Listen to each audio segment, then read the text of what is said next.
Hello, hello. Good afternoon, good evening, and good morning sa man sulok ng daigdig.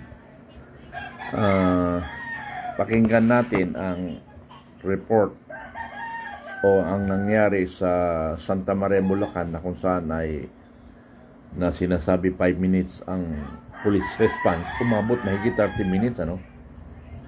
So, pakinggan natin yan. Pero bago ang lahat niyan ay mayroon ako isiningit na logos ng mga units, ano, para makita nyo naman, para to encourage others commanders, ano, to have your own logo, ano, para ma-identify na kayo ang inyong area, no. So pero sabi ko nga, binigyan natin ng pagkakataon si General Torre ng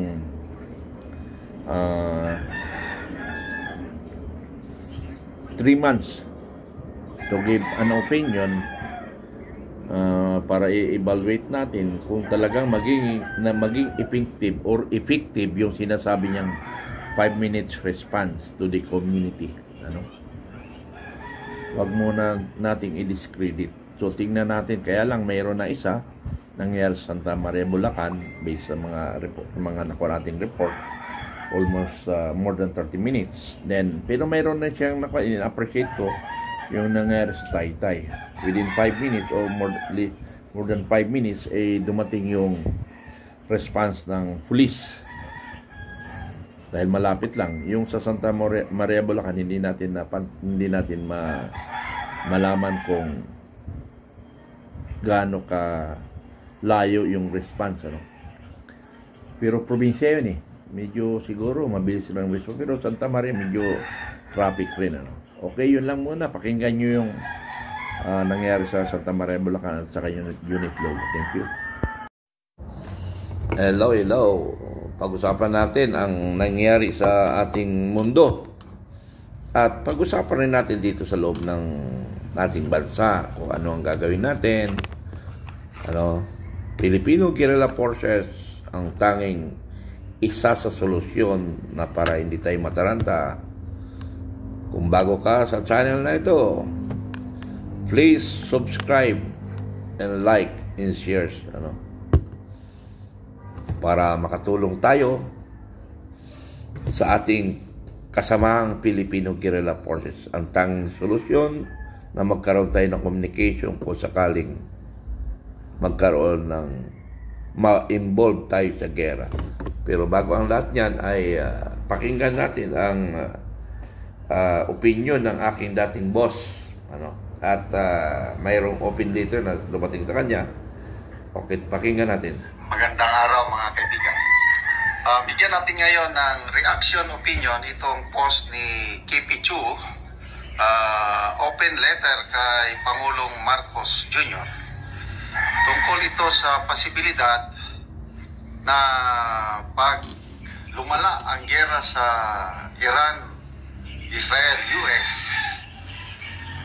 kaya ang Iran, inaatake niya na ang mga bansa na may US bases.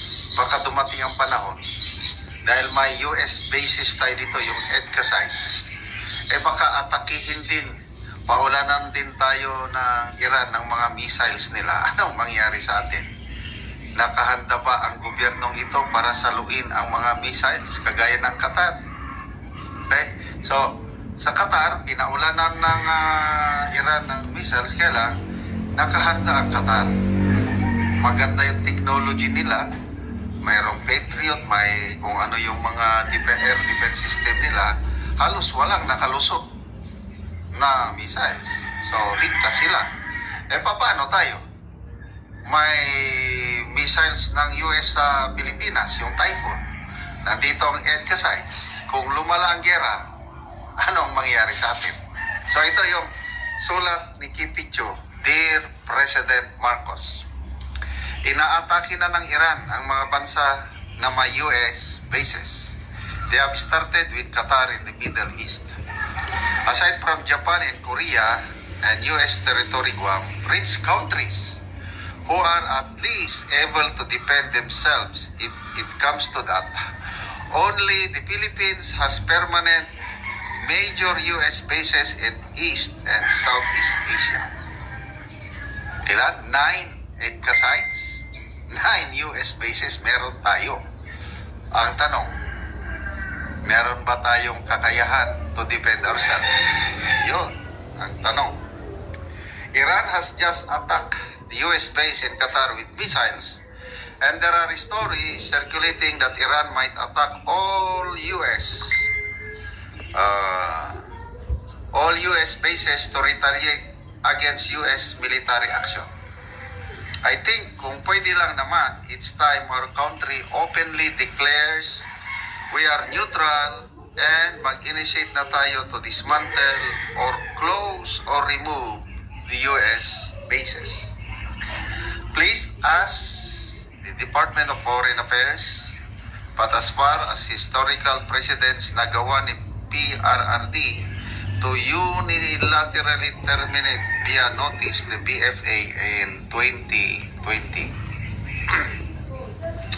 All you need to do is suspend EDCA implementation via executive order. It won't immediately remove bases, but it sends a strong message to the world. We can issue a formal notice to the US initiating the termination countdown in 180 days. Wala na. Sana in 180 days, buhay pa ang world. We can have the Senate fast-track a resolution of non-support. We can also, if hindi tayo tuta, yun ang problema. Kung tuta, wala, tuloy lang ang likaya. Declare to the world that the Philippines is pursuing an independent, non-aligned foreign policy, and that hosting foreign bases puts Filipinos at risk. We can use this to justify base withdrawal without being hostile to the US. Sir, executive suspension takes effect within 24 hours. Diplomatic notice to terminate BFA within 180 days. Senate resolution 1 week. An executive memorandum will not dissolve the bases ASAP, but at least alam nila where we stand. It will stop any construction, base use, and rotation ASAP. Senate resolution will also send signal to the world that the Filipino public does not support the US bases so that we should not be targeted. Mas urgent ito kaysa yung impeachment kasi patay na tayo lahat pag di nyo ito ayusin habang may time. Bilisan nyo ng marami pa kaming pangarap sa buhay. Okay? So, in fairness, napakaganda naman itong vision na ito, yung nakikita ni Crescent na posibleng mangyari. But I doubt kung makaabot ito sa Pangulong Marcos o sa kanyang mga security advisors. Suntok sa buwan ito. Sa nakikita ko habang nandyan ang Pangulo, hindi niya gagawin itong sinasabi ni Crescent. Kaya magdasal na lang po tayo.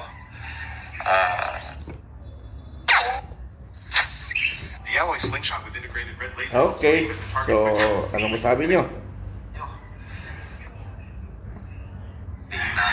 Panginoon, are you ready for the second coming of Christ?